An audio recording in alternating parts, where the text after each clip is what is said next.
In this lesson, we're going to look at how to use the Priorityqueue class.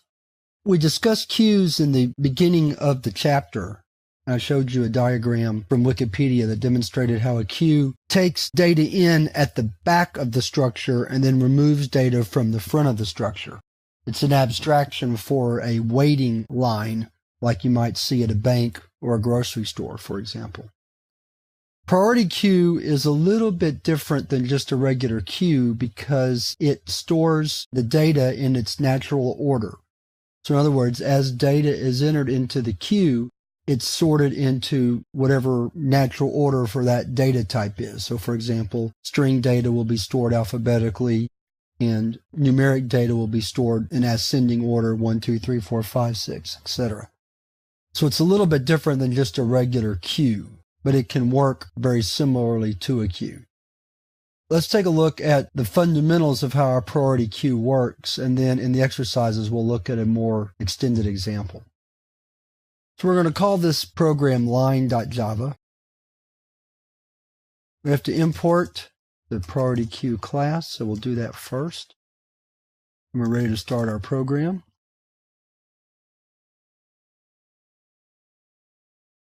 So the first thing we're going to do is, of course, instantiate an object. So we'll call it line. And before that, we have to have the data type. We'll make it string. Set the angle bracket right there. And then open and close parentheses. Now we're going to just work with names as we usually do. So let's add a few names into our priority queue.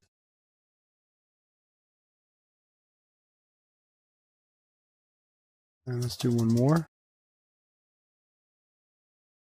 Now, just to see how the priority queue looks, we'll write a for each loop and print the names. And then let's compile and run it to make sure everything's working correctly so far. We'll save it, go back to our command prompt, let's clear the screen, compile, and then run. And there are our names.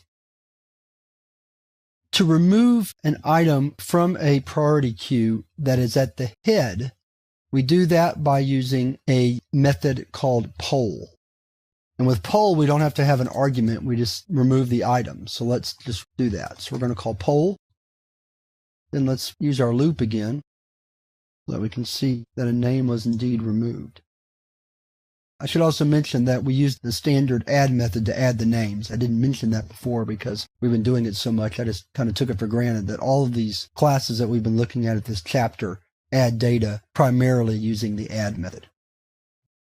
All right, so we're going to use poll to remove the head element from the priority queue, and then we'll use the for loop to take a look at the rest of the line after that.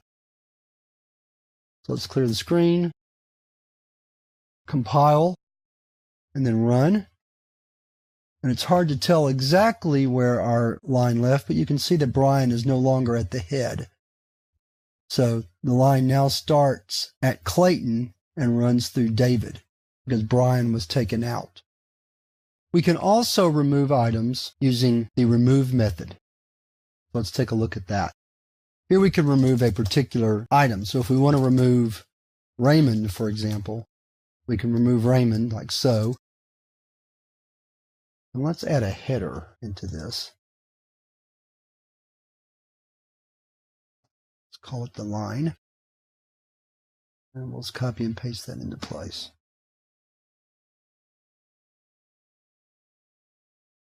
Okay, so again, to remind you what we just did, first we used poll to remove the head element. Now we're going to use remove to remove a specific object or a specific element. Let's clear the screen, compile, and then run. Poll got rid of Brian. Here's the line there. Then we got rid of Raymond using remove. So those are the two methods to remove. If you're trying to simulate a line or a queue, then you want to use poll. If you're just trying to remove an item, then you can use remove. Last thing I want to show you is how to look at the head of the queue, the priority queue, and that's using a method called peek. Peek lets us see what's at the beginning of the line at any particular time. We'll save it, and then compile, and then run. And so Peek shows us that after all of our pulls and removes, Clayton is now at the head of this particular line.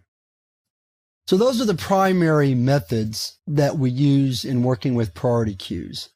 So that wraps up this lesson, and we'll look at a better simulation of using a priority queue in the exercises, which will begin next. But we're going to start with an exercise using the tree set class.